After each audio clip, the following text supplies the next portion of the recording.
beautiful people, beautiful family, and thanks for joining me in this part 35 of this journey that we have titled The Journey. And just as a reminder, we're in the book Patriarchs and Prophets. We're in chapter 35, and chapter 35 is titled The Rebellion of Korah. And if you're curious and you want to follow with the Bible, which, as I always say, I highly recommend, the Bible is the Word of God, is our main study guide. This chapter is based on the book of Numbers, chapters 16 and 17. And you may remember that last time we were talking on part 34, we were talking about the 12 spies and how, out of Israel, 12 people went into the land of Canaan, the promised land, to scout it out and see, what was in it. And when they came back, only 2 out of the 12 remained loyal to God. 10 of them were completely discouraging. It discouraged the people, and we talked through what happened in that time. So as the 12 people had gone out for 40 days and they come back, God said, because you have done this and you have not trusted me, I will give you 1 year for each day. So 40 years that you will be wandering in the desert before I let you go back into the promised land. And not only that, but all of them who doubted God in the process, God had said, out of their own wishes, by the way, because all of these people that were complaining, we can't make it into the land, God is going to kill us, they uttered the words, it was better for us to die in the wilderness than to, be killed by the giants in the land. So God not only said you will spend 40 years in the wilderness before you go back, but all of them who distrusted me are going to die throughout those 40 years. And then the people that I will bring into the promised land, it's basically the new generation. So this chapter picks up right after that. And as you can imagine, there's a lot of people that are, obviously they saw what God did to the untrusting people. They saw what God pronounced and give them through Moses. But you can imagine that there were some that were obviously not happy. They were just told they were going to wander in the desert and die in the desert before going into the promised land. So this didn't sit well in the heart of a lot of people, especially in the heart of Korah. And he's the guy that we're talking here in the title of the chapter. So Korah started, feelings started stirring his heart that this was not right, that he didn't want to die. And he started feeling a little bit of anxiousness towards that and started harboring feelings of hatred, of jealousy, of envy towards Moses. And this chapter is actually not that long. It expands a lot into what was going on and the feelings.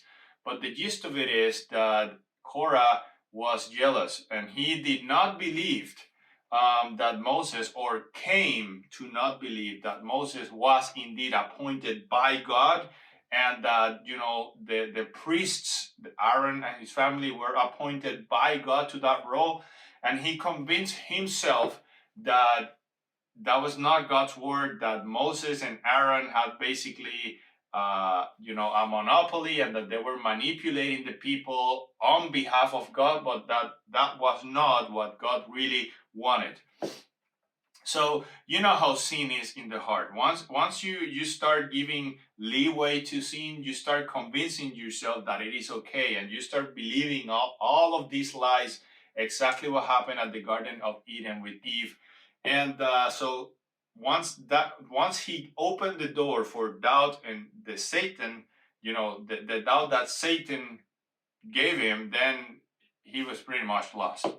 And misery loves company. So as he's feeling this, he starts recruiting people, and he recruits several princes throughout Israel, and he starts basically a rebellion. And he starts chit-chatting among them, spreading lies about Moses, spreading lies about Aaron. And after he had pretty much the lie settled in the minds of the people, he then starts saying, hey, we could do better. You could do better. And it's interesting because as I was reading this chapter, the first thing that I thought, and Ellen White touches at the end of the chapter, is that this is a small scale enactment or representation of how Satan operated at Garden of Eden at a major scale. So Satan, since heaven, he started harboring feelings of jealousy and envy towards Jesus. And then he was expelled. So now he wanted to recruit, misery of company. He starts lying to Eve, introducing doubt, just as Korah was doing. And then once that doubt is in, he, cranked up the heat and said, you can do better. And what did he say to Eve? Oh, no, you will not die. You will be like gods, and promising, all this betterness. This is exactly what Korah is doing among the people of Israel. So once he basically convinced everyone that he can do better, that Moses and Aaron and all of these leaders are not appointed by God, but that they self-appointed themselves, the rebellion explodes. And Moses is caught entirely by surprise. He did not knew all of this was going in the background. And it's interesting because Ellen White mentions two things. First, Moses had more peace when he was a shepherd by himself in the mountains than he had been the leader. Talking about, so some of us might think, I at some point thought, Moses had a pretty good deal. He talked to God. He was, the leader of all these people. He was blessed.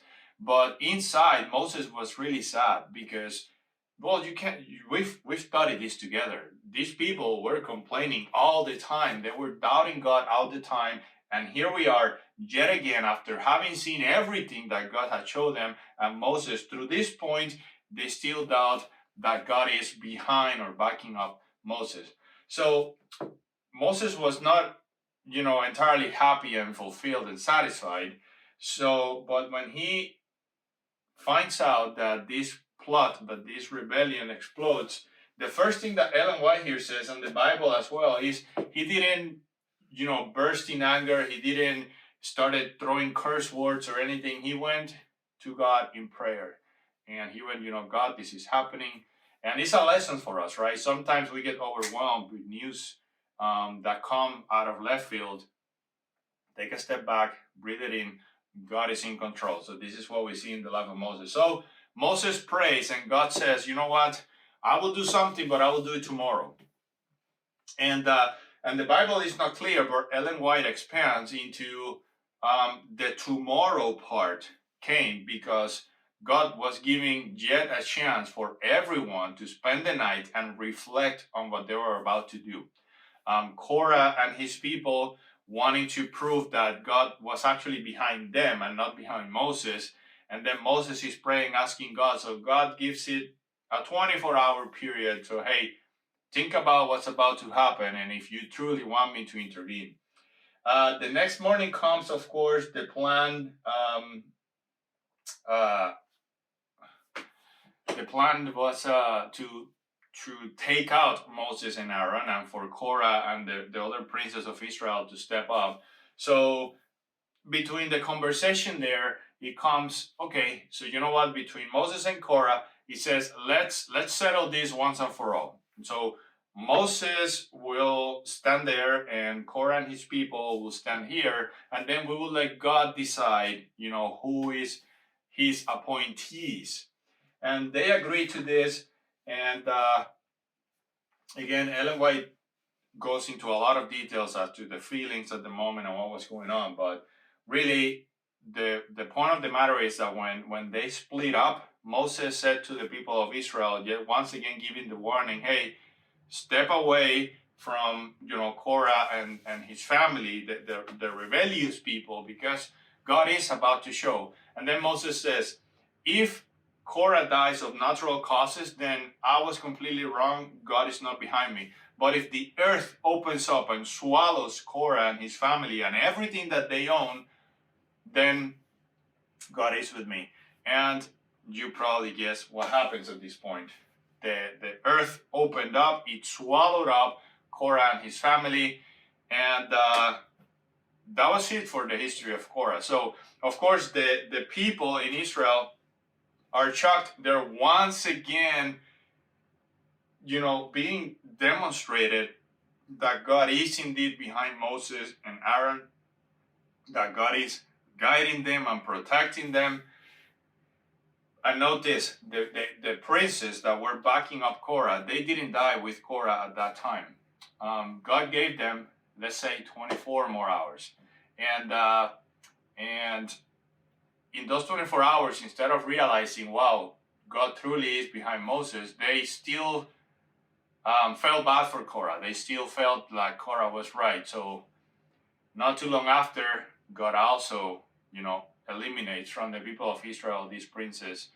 And we gotta remember here in the background that God is absolutely protecting His law and His standards because He is creating a people. We've said this before many times. A holy people, a people that nation from the outside will look at and say, whoa, they're different. I want to, be blessed like they're blessed. I want to live like they're living. And this is what we see for a brief period of time when we talked about the story, when we read about the story of Solomon, King David's son. But that's a bit on the future. That is actually when we talk about the book Patriarchs and Kings. So that's where we are. All this to say, Ellen White concludes, and we can conclude from the story, there is sin in distrusting God, of course, and there can be absolutely devastating consequences to opening the door to temptation, as Korah and his family did. And I want to finish here by reading the last portion of this chapter, because it talks about what was going on in Korah's heart and what is going on in our hearts. God works by the manifestation of His Spirit to reprove and convict the sinner. And if the Spirit's work is finally rejected, there is no more that God can do for the soul. If we constantly reject that little voice inside of us that tells us and helps us distinguish what's right or wrong, then God steps back. This is what that means. The last resource of divine mercy has been employed. The transgressor has cut himself from God, and sin has no remedy to cure itself. There is no reserved power by which God can work to convict and convert the sinner. Let him alone, and he's quoting Hosea chapter 4, verse 17, is the divine command. Then there no longer remains a sacrifice for sins, but a certain fearful expectation of judgment and fiery indignation which will devour the adversaries. And that is citing Hebrews chapter 10, verses 26 and 27. God can't do anything at all, out of love, by the way, because He can and will not force Himself onto us. But if we choose to willfully reject His voice, as Korah did, we have to put this in context. God has showed many mercies over Israel, many miracles, many, manifestations of His power. And Korah did live to see a lot of those, and yet he chose to rebel against God. He chose to reject probably that voice that was telling him, hey, you're going down the wrong path. He rejected it, so God stepped out. And without God, we are absolutely nothing. Thanks for joining me today. Super, please study the Bible. Please study these books with me. The point is for me to, have a quick discussion about what the chapter talk, not to do like in-depth discussion out of time. But yeah, go ahead, study these books, study the Bible. God is amazing. He will teach you things you never know. And every time you open the Bible, pray, let God and the Spirit guide you, and share the news with others. Take care, my friend, and until the next one.